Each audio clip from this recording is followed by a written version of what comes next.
पहली बात तो मैं आपको एक बात बता दूं जनाब असदुद्दीन ओवैसी साहब, आपको एक बात बताना चाहता हूं कि आप भले ही बैरिस्टर हैं लेकिन कहीं ना कहीं आपसे इतिहास की थोड़ी बहुत भूल हो चुकी है। आप क्या बताना चाहते हैं इस देश के मुसलमान को? भैया इस देश का मुसलमान प्रधानमंत्री से भी बड़ी पोस्ट, जिसको भारत देश का प्रथम नागरिक कहा जाता है, राष्ट्रपति रहे हैं इस देश के मुसलमान। चाहे मुसलमान नहीं, वो भारत देश के नागरिक हैं।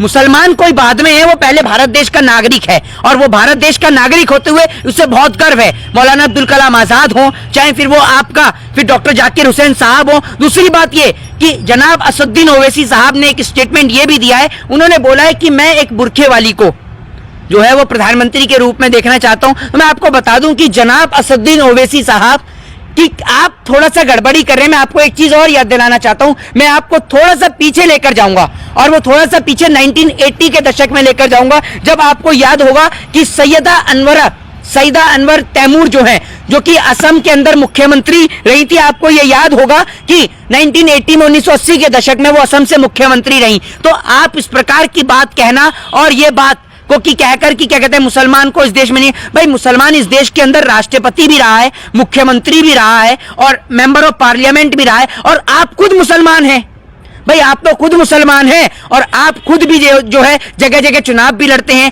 जगह जगह चुनाव तो लड़ते हैं, लेकिन कहीं पर भी मुसलमानों की जो हक की बात है आपकी पार्टी के अंदर, और आप जो ये बात कर रहे हैं कि बुरखे वाली महिला बनेगी, क्या आप अपनी पार्टी से हिंदुओं को टिकट देकर नहीं लड़ाते हैं?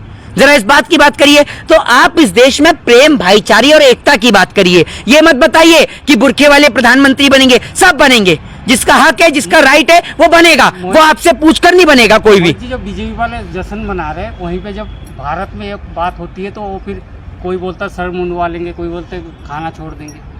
मैं आपको वही तो बता रहा हूं कि आज जो है अल्पसंख्यक को जिस प्रकार से वो है प्रधानमंत्री वहां पर वो बने हैं, आप सभी को पता है। लेकिन जब यहां बात हाथरस की बेटी की होती है तो बहुत सारे लोग तो उन्हें हिंदू मानने से भी इनकार कर देते हैं। मैं हाथरस के अंदर जिस प्रकार से आपने देखा होगा कि एक परिवार की बेटी के साथ बलात्कार होता है, मैं स्वयं उनके परिवार के घर पर गया था, ठीक है। लेकिन आपने देखा कि बीजेपी का कोई भी नेता वहां नहीं जाता है, क्योंकि योगी जी की सरकार में वहां पर ये इस प्रकार की घटनाएं होती हैं। जब आप देखते हैं कि इस देश के अंदर एक व्यक्ति को घोड़ी नहीं चढ़ने दिया जाता, किसी को मटके से पानी नहीं पीने दिया जाता, तब तो आप नहीं बोलते हैं, तब तो आपके मुंह पर ताले लग जाते हैं, आपके होठ सिल जाते हैं। आपको मैं एक बात बता दूं कि इस देश के अंदर दलित हो, आदिवासी हो या सिख हो, जो तमाम लोग हैं, इनको सिर्फ वोट बैंक की राजनीति के लिए इस्तेमाल किया जाता है। असल में इस देश के अंदर ये जो जातिगत प्रथा है, ये जातिगत प्रथा पहले बनाई गई थी सिर्फ जो कर्म के आधार पर बनाई गई थी, लेकिन इस जातिगत प्रथा के चलते कहीं ना कहीं आज भारत देश के अंदर जो है वो ब्राह्मण, शूद्र, वैश्य, क्षत्रिय, हिंदुओं को भी कई भागों में विभाजित कर दिया गया है।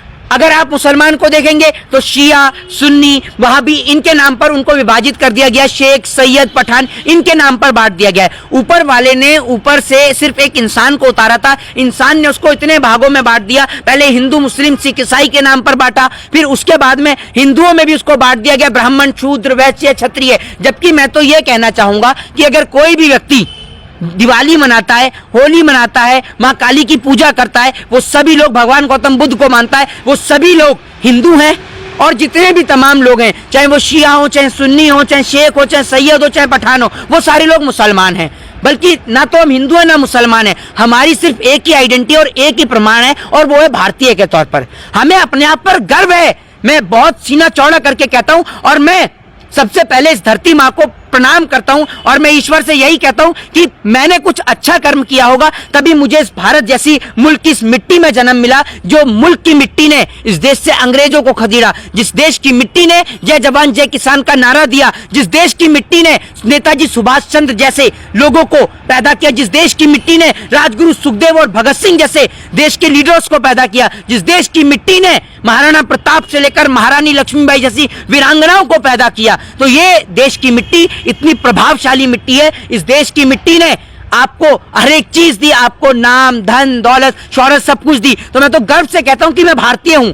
मैं कोई ब्राह्मण, कोई शूद्र, कोई वैश्य, कोई क्षत्रिय, कोई हिंदू, कोई मुस्लिम, कोई सिख, कोई ईसाई नहीं। मैं छाती चौड़ी करके कहता हूं कि I proud to be Indian. मुझे अपने भारतीय होने पे गर्व है और मुझे अपने हिंदू होने पे, ब्राह्मण होने पे, शूद्र होने पे, वैश्य होने पे, क्षत्रिय होने से बड़ा गर्व मुझे अपने आप को भारतीय कहते होता है जब मैं अपने तिरंगे के सामने अपने तिरंगे को सैल्यूट करके कहता हूं कि I proud to be Indian. मेरी छाती चौड़ी हो जाती है क्योंकि मेरे लिए सबसे गर्व की बात है कि मैं भारत देश के अंदर जन्म लिया। ओवैसी साहब बुर्के वाली महिला को प्रधानमंत्री बनाने की बात करते हैं जी। वहीं दूसरी ओर अगर उनकी पार्टी में सम्मानजनक पद की बात करें तो कोई भी महिला खास कर नहीं दिखाई देती है। तो मैं आपको भाई तो बता रहा हूँ, सब जितने भी आपके चाहे मोदी जी क्यों ना हो, जितने भी तमाम लोग हैं, ये सिर्फ और सिर्फ लोगों का इस्तेमाल करते हैं। आज अगर ये लोग दलितों को या फिर आदिवासियों को या फिर जितने भी तमाम अल्पसंख्यक लोग हैं उनको अगर ये पोस्टें देने का काम करते हैं तो उसके पीछे इनका सिर्फ एक ही मकसद होता है और वो ये होता है कि ये आदिवासियों को चेहरा बनाकर, अल्पसंख्यकों को चेहरा बनाकर, दलितों को चेहरा बनाकर उनका वोट बटोर सके।